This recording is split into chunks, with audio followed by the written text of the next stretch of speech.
The Little Mermaid, deep in the ocean, where the water was blue and crystal clear, and no sunbeam could pierce the surface to the bottom, there was a vast kingdom. It was beautiful, with coral walls and algae of all colors. All the ocean creatures lived peacefully together, small and big fish, plants, sea urchins, and mermaids.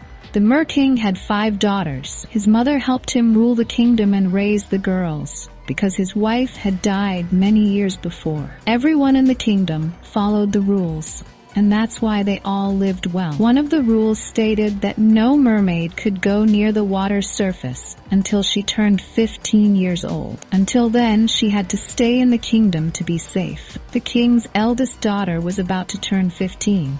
The youngest, who longed the most to see the world above, had to wait 5 years more. She would sit for hours in her garden. The girls each had their own gardens, and imagine all that fun she'd have on the surface. In the center of her garden, there stood a marble statue of a human prince. She had found the statue on the ocean floor and liked it so much that she even talked to it. Their granny would tell them stories about all the beautiful things above the ocean. She always made sure to add that the most wonderful things that could be found were in fact not above, but right here in their watery home. But the Little Mermaid still couldn't wait to see the world above. Time passed, and the youngest was about to turn 15 too. For years she had listened to her sister's stories about what it was like up above. Her eldest sister was 5 years older. On the day of her 15th birthday, she had returned from the surface with stories of a night sky filled with stars and constellations of the gods. The other sister had seen a magnificent, colorful sunset. The third one had swum towards shore and found tall green trees and towering cliffs. The fourth liked to swim in winter to see large glaciers and walruses.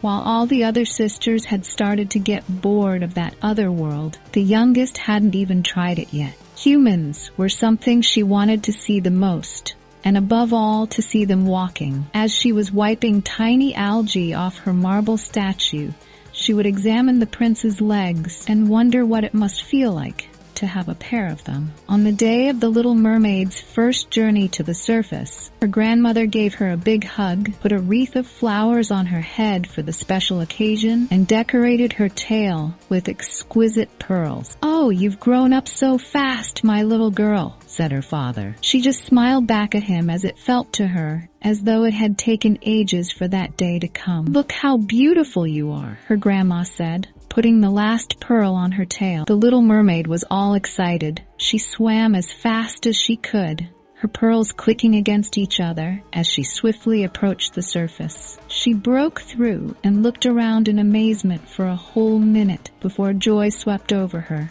and she started jumping cheerfully out of the water and whooping. Dolphins, hearing her happy laughter, swam over and joined her dancing. It was even better than she'd dreamed. After a while, she noticed a ship and headed for it. Grandma had warned her that the ship might be dangerous, but she couldn't miss the chance to catch a glimpse of a real human being, legs and all. Having got closer, she saw crowds of people on the deck. It looked like a celebration. Carefully, she swam around, and she suddenly noticed a little window on her level. Inside, a boy with a crown was sitting in a room, stretching his glorious legs out. She stared, unable to take her eyes off him. He was beautiful, and he looked exactly like the prince statue in her garden.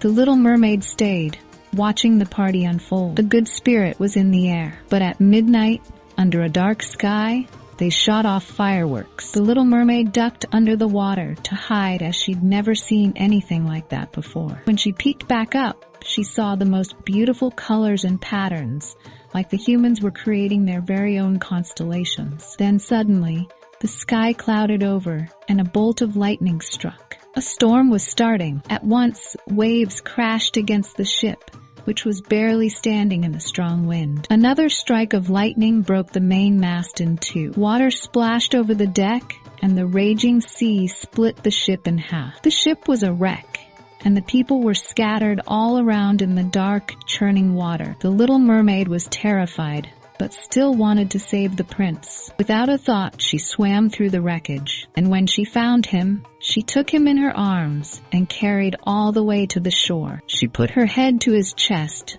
He was still breathing. Sadly, knowing well that she couldn't stay out of the water, she gently kissed his forehead and hid behind a rock. She kept an eye on him from behind the rock until dawn. Then a group of people came and found him. One of them happened to be a very pretty princess. As soon as the prince opened his eyes and saw her, he smiled warmly and said, "My angel, you saved my life. I will be grateful to you until my last breath." The little mermaid felt sorrowful. She was the one who saved the prince, but she couldn't let out a sound.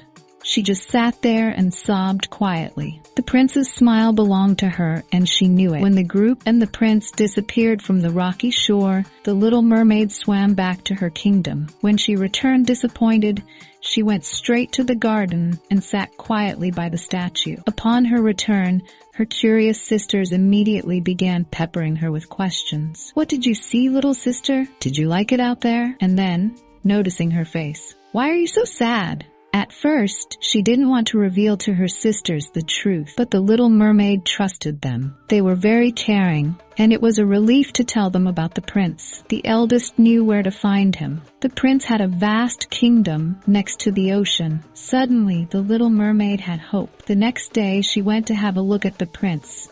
And every day after that, she returned to watch him from afar. Slowly but surely, she began to feel that she knew him, and soon she realized that she had fallen head over tail in love with him. One day, there was a great celebration in the ocean realm. All 5 sisters dressed up and combed their beautiful long hair. They could cover themselves in it as if it were silk. The eldest had hair red as flames, the second black as coal, the third gray as silver, and the fourth brown as chestnuts. The youngest daughter had locks that looked like gold. They were all well known for their beautiful voices, and their father had made sure that they would sing at the celebration. The youngest mermaid sang first, and it was the most beautiful song of all. Everyone was having a wonderful time, but all the little mermaid could think about was her prince, and she felt absolutely miserable. If only the prince knew I existed.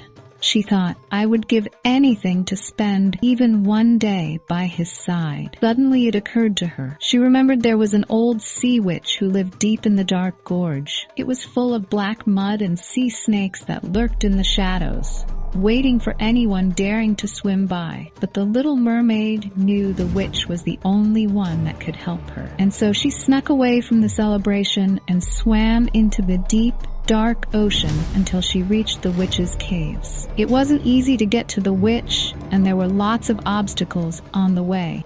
However, the dangerous journey didn't scare the girl. It was only when she reached the gorge itself that she got a little nervous.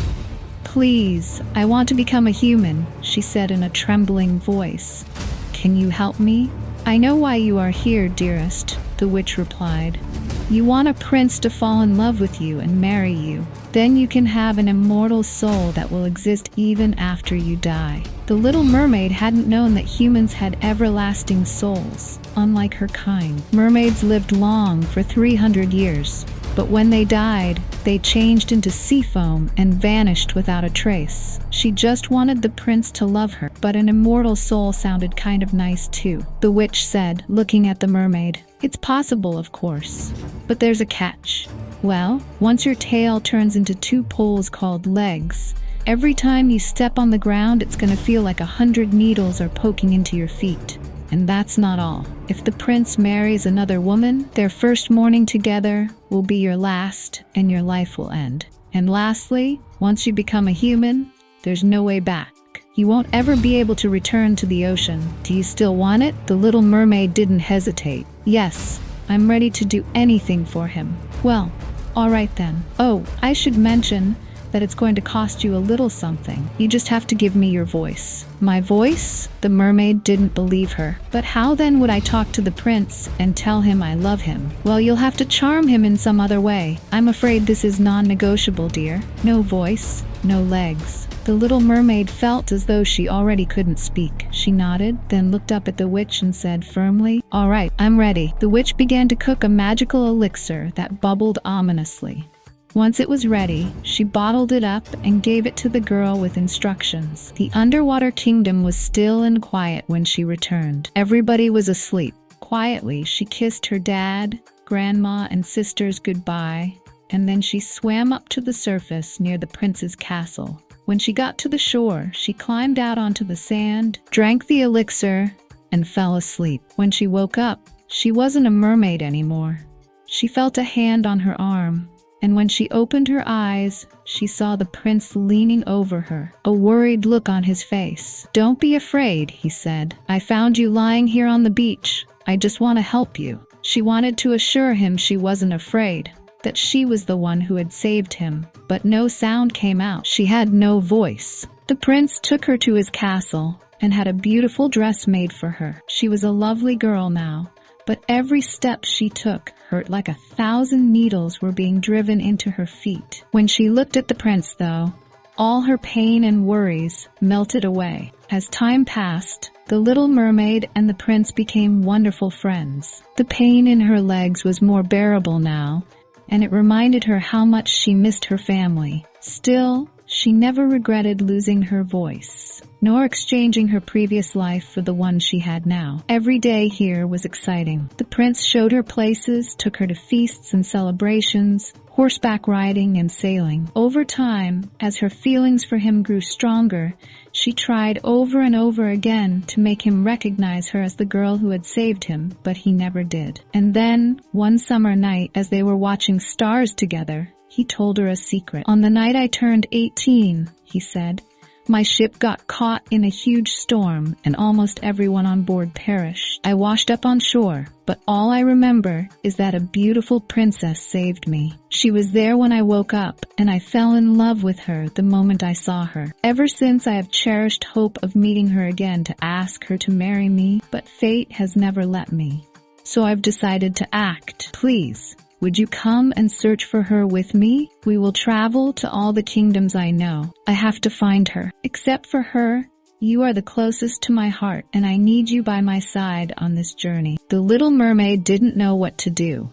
She tried one more time to tell him that she was the girl who had saved him, but he didn't notice or understand. So, finally, she nodded and left with him to search for the princess he was in love with. They had sailed for weeks and visited 4 kingdoms. When they finally arrived at the most distant kingdom the prince knew, he had almost given up hope of finding the princess. And the little mermaid was finally beginning to feel that it wasn't over for her yet. But when they arrived at the kingdom, the prince finally saw the girl he'd been looking for. Little did he know that, at that moment, he had sealed his friend's fate. Soon, the day of the wedding had been chosen. There was nothing the little mermaid could do to change it. She could have tried to tell the prince one more time that he had the wrong girl, but he was so happy that the mermaid didn't want to spoil it. All she could do was watch silently and pretend that she was glad for the prince. All throughout the wedding ceremony, she held the bride's white train and smiled through tears. Before long, the ceremony was over, and when the evening came, the little mermaid excused herself and went for a walk on the beach. She knew that in the morning, she would no longer be alive. Suddenly, she heard the soft hum of voices calling her closer to the ocean. She walked to the edge of the sea and saw her beloved sisters, but something was wrong.